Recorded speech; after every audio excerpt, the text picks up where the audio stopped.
Alright guys, I know some of you, maybe even a lot of you, not gonna like what I'm gonna say today, but I think I must say it in order to protect you from the future problems. Today I'm gonna give you an update on how the Ukrainians who are on U4U or on TPS, how you guys can adjust your status in the US. Also, in this video, you will learn how to get a free evaluation of your case on the most effective and the best visas to get your green card. Let's go! Hello, my dear friends. I'm Stanislav Shamayev, a licensed business immigration and corporate attorney in Miami, Florida. Today, we're talking about the fresh update on how Ukrainians must act in order to get the adjustment of status form I-485 once you have your green card basis in hand, right? Like I-140 approved or EB-1A, EB-2NIW, some other type of employment-based visas. But how you can get the green card here without going to the embassy. I know, guys, that I just recorded and issued a similar video a couple of weeks ago, and you'll be like, Stanislav, okay, don't do the same video twice in a row. But that's the update, okay? So this is a change in my position. And let me tell you guys, so before I was telling you that if you are on U4U and you came to the country through the airport, okay, when you got inspected and you are in the country, switch to TPS, I was saying that this is enough to adjust your status, okay? That was my position until recent. And what did happen that I changed my position that it's not enough? The change in my position is caused by the RFEs we are getting from the USCIS, not on all the cases, but on some of the cases in similar situations. That means for me that USCIS does not have a firm grasp how they are going to adjudicate those cases. Okay, how they're gonna decide those cases. And this situation reminds me the situation when back in the day, and I wasn't doing those cases, but I was watching live how those things were developing. When people with filed asylum cases with pending asylum interview were winning the green card lottery and filing adjustment of status and getting approvals for those cases, okay? And everything was fine, everybody was happy until after USCIS started revoking those cases. And that was a disaster. A lot of lives were ruined because you've been already traveling, enjoying your life, taking care of the kids, and no worries about the future, and then they take your green card away. This is devastating, okay? This is a tragedy almost. I don't want my clients, or anybody else for that matter, to experience those consequences. Or let me rephrase it. Not to experience, but be exposed, have that risk to those consequences of revocation of the green card approval, okay? And not even the approval, the adjustment of status, that it was adjudicated wrongfully, okay? And from what I see now, there is a risk. And where there is a risk, I have the professional obligation to let you guys know, even though I was telling differently, even though I had a different position on that. But that's what makes me a great attorney, because I'm not afraid to change my position for your best interest. Because those cases not gonna affect me. Nobody could blame me for the cases that we filed the adjustment of status and the client knew that there might be a risk. You guys can blame me for the cases where I suspected that something may go wrong and I didn't say it, but there are no such cases, okay? Because I take those things very serious, okay? And I firstly worry about you, although you might not like what I'm saying right now. Now, what's the way to resolve this? The best way to resolve this is to get the advance parole on TPS, get out and get back in. Go to Mexico for a couple of days. Go to Bahamas, go to Dominican Republic, Costa Rica, Panama, whatever.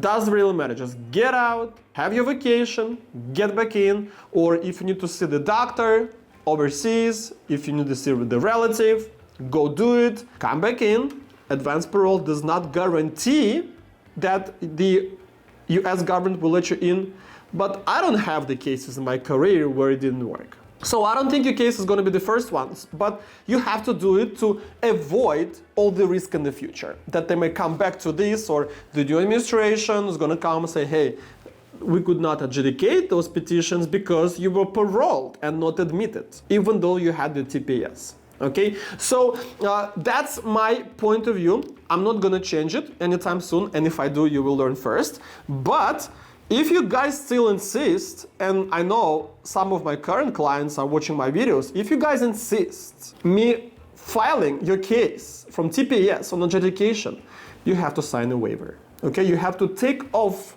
my responsibility and fully understanding the risk doing that. Okay, there's only one exception: when you guys do not have to get the advance parole, leave and come back.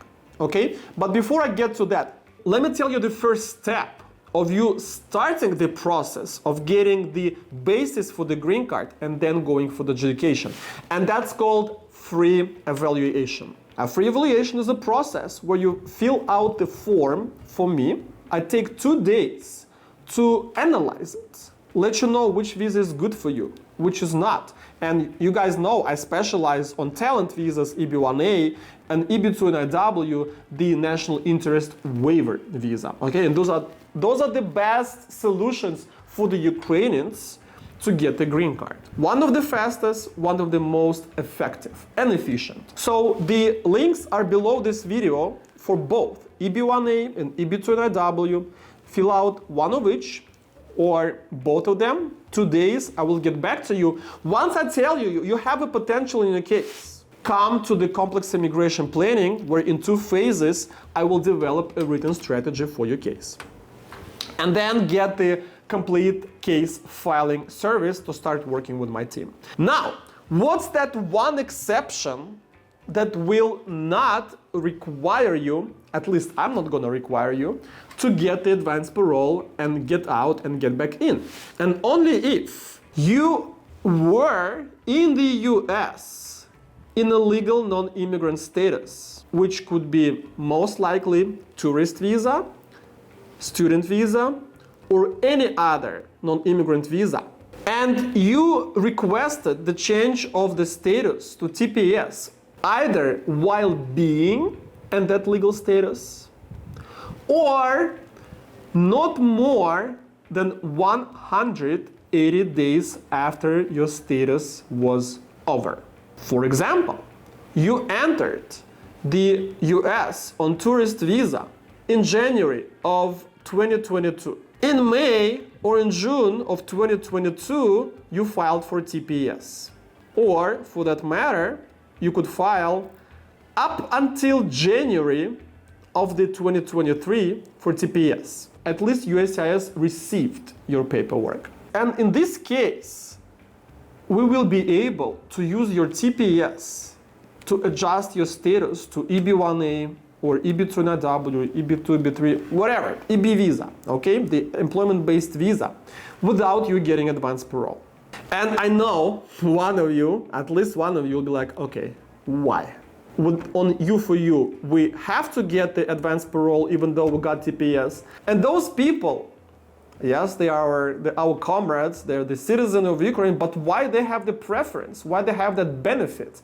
Well, there is a huge difference between how you guys on U4U enter the country and how those with those non-immigrant visas who don't have to have an advance parole. You were paroled and they were admitted. This is the huge difference, okay? And don't make me go deep into the law to explain you that. You may ask, Stanislav, why you were saying it differently before? Well, because the law gives a few options when we look at cases like this. But the way the USCIS is looking at those cases is not always the same as we, attorneys, do. Okay? And because that's the USCIS who has the authority to make the decision, we have to follow. So before that, it appeared that that methodology that I offered before was good. Some time passed, we got some RFEs, we got some evidence, some science, if you want to call them. That may not be the only position of USCIS, or USCIS may not have a good idea how they're going to interpret them. And because of that, we may have some risks in the future if some interpretation is going to change. And that risk is yours, not mine.